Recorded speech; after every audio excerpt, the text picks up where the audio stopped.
J'ai déjà dit, je crois, que notre seul abonné au Monde dans le village, au journal Le Monde, fonctionnait sous le régime de la pensée obligatoire, mais nous venons d'en avoir l'illustration puisque sa pravda personnelle là, était ouverte l'autre jour à la page exacte dont il s'inspirait pour faire la leçon à une fille de passage, à une future candidate au bac, qui se plaignait du dispositif grotesque mis en place par le gouvernement sur Internet pour tenir compte des préférences des futurs étudiants. Elle disait que le programme sur Internet, qui mettait en rapport les vœux et les places disponibles, était à peu près aussi rusé qu'un robot aspirateur qui rôde sur le tapis avec des petites roulettes et des capteurs.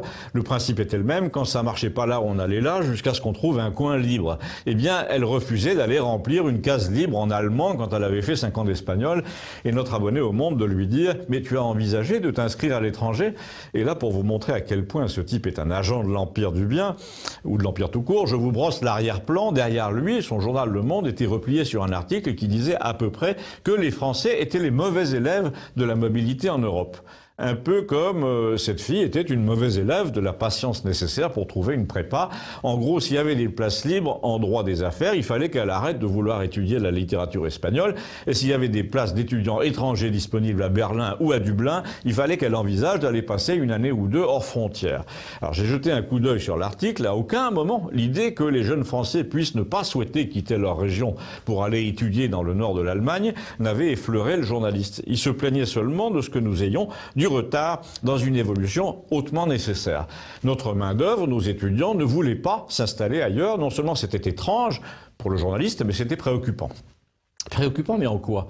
Là, je saute quand même quelques étapes dans la conversation qui nous a opposés avec le type et je suis intervenu pour dire à l'abonné au Monde, je me demande en quoi le fait d'aller passer 2 ans en Irlande est préférable à celui de vouloir rester chez soi, mais tu vas sûrement nous l'expliquer. Eh ben, on apprend l'autre langue, on voit d'autres gens, me dit-il. À quoi cette fille-là, qui était là, a répondu qu'elle ne bougerait pas de toute façon, car elle avait une relation très forte avec sa grand-mère, qui était très malade, et que même elle sauterait une année à la fac s'il fallait s'occuper d'elle. Alors s'installer au nord de l'Allemagne, encore moins, non merci. Là, il y a eu un silence, parce que l'argument de la grand-mère était quand même assez fort pour s'installer au comptoir entre nous, mais j'avoue que j'ai profité de la situation pour pousser dans ses retranchements notre lecteur du Monde et pour dire, bon, oublions le cas d'Aurélie, la fille s'appelait Aurélie. Ce que je voudrais là, c'est que tu me dises pourquoi ton journal n'évoque pas un instant une explication parmi d'autres à l'absence de mobilité des Français, une explication à laquelle tout le monde songe en premier, mais à laquelle lui, le journal, ne songe pas, ne veut pas songer, dont il ne veut même pas entendre parler, pas plus que ton Macron là. Ah oui, et laquelle, m'a-t-il dit, eh ben, que les Français, par exemple, se sentent bien chez eux et qu'apparemment ils ont raison puisque tout le monde veut s'y installer. Ils sont quand même libres de préférer rester chez eux ou alors, dans les 10 prochaines années, Macron va instaurer le stage obligatoire à l'étranger. Et l'autre me répond, ce serait pas plus mal. Alors là, vous vous dites, calmons-nous. Ce gars n'a pas choisi d'être aussi crétin, c'est dans ses gènes. Il nous dessine là une humanité faite d'étudiants Erasmus qui lisent tous Télérama. On va gagner des bons points si on a vécu 2 ans à l'étranger. On aura des allocations si on consent à un mariage mixte. On aura des passe-droits si on parle plusieurs langues. Le latin et le grec ancien ne comptant pour rien. On peut même prévoir que si on parle latin et grec, on va perdre des points.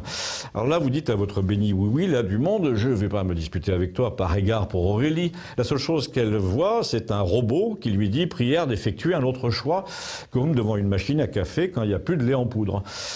Alors qu'il s'agit de son avenir, de sa vocation. Je ne sais pas si tu vois la différence. Et l'autre de répondre, quand on a une vraie vocation, on trouve toujours à la satisfaire. Et là, il y a un type qui passait au moment de sortir et qui a dit, par exemple, toi, ta vocation, c'était casse-couille, on peut dire que tu as réussi. Difficile de trouver une meilleure conclusion, n'est-ce pas? Mais il est facile, en revanche, de faire circuler ce petit sujet. On le retrouve sur Campagnol TVL. Merci.